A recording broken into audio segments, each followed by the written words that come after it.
नमस्कार बच्चों, मैं अमरीश कुमार सिंह। आज मैं आपको कक्षा 8वीं का ग्रामर पढ़ाने जा रहा हूँ। इसमें आज हम पढ़ेंगे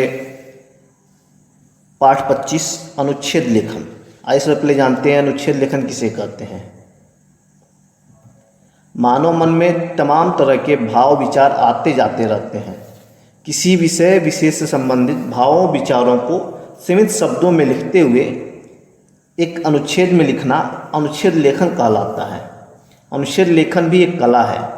इस तरह के लेखन में अनावश्यक विस्तार से बचते हुए इस तरह लेखन किया जाता है कि कोई आवश्यक तथ्य छूटने न पाए। अनुच्छेद लेखन में निम्नलिखित बातों का ध्यान रखना चाहिए। पहला, अनुच्छेद लेखन में मुख्य विषय से कहीं भटकना नहीं चाहिए। दूसरा, व्यर्थ के विस्तार से बचने का प्रयास करना चाहिए। तीसरा, वाक्यों के बीच निकटता और संबद्धता होनी चाहिए। चौथा, भाषा प्रभावपूर्ण और प्रवाहमयी होनी चाहिए। पांचवा, छोटे छोटे वाक्यों का प्रयोग करना अच्छा रहता है। छठवां, भाषा सरल, बोधगम्य और सहज होनी चाहिए। सातवां, अनुच्छेद लेखन उतने ही शब्दों में करना चाहिए जितने शब्द में लिखने का निर्देश दिया गया हो। उस शब्द सीमा से 5 या अधिक शब्द होने से फर्क नहीं पड़ता है।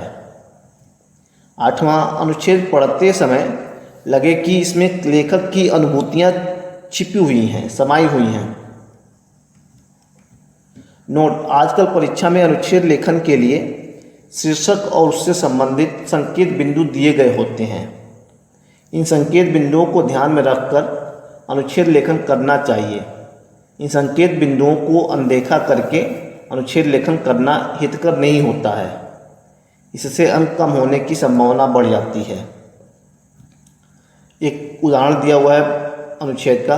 उदाहरण इस प्रकार है: मिट्टी तेरे रूप अनेक। इसके संकेत बिंदु है सामान्य धारणा, मानव शरीर की रचना के लिए आवश्यक, जीवन का आधार, कल्याणकारी रूप, बच्चों के लिए मिट्टी।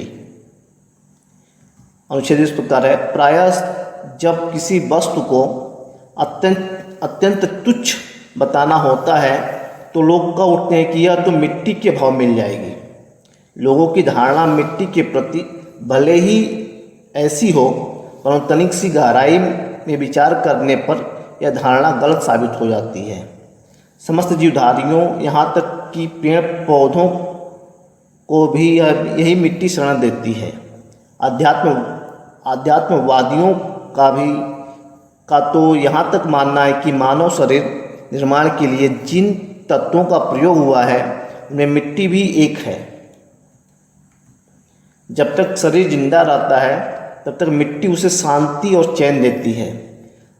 फिर मृत शरीर को अपनी गोद में समाहित कर लेती है। पृथ्वी पर जीवन का आधार यही मिट्टी है, जिसमें नाना प्रकार के फल, फसल और अन्य खाद्य वस्तुएं पैदा होती हैं, जिसे खाकर मनुष्य एवं अन्य प्राणी जीवित एवं हष्ट-पुष्ट रहते हैं। यह मिट्टी कीड़े मकोड़ों और छोटे जीवों का घर भी है। यह मिट्टी विविध रूपों में मनुष्य और अन्य जीवों का कल्याण करती है। विभिन्न देवालयों को नवजीवन से भरकर कल्याणकारी रूप दिखाती हैं। मिट्टी का बच्चों से तो अटूट संबंध है।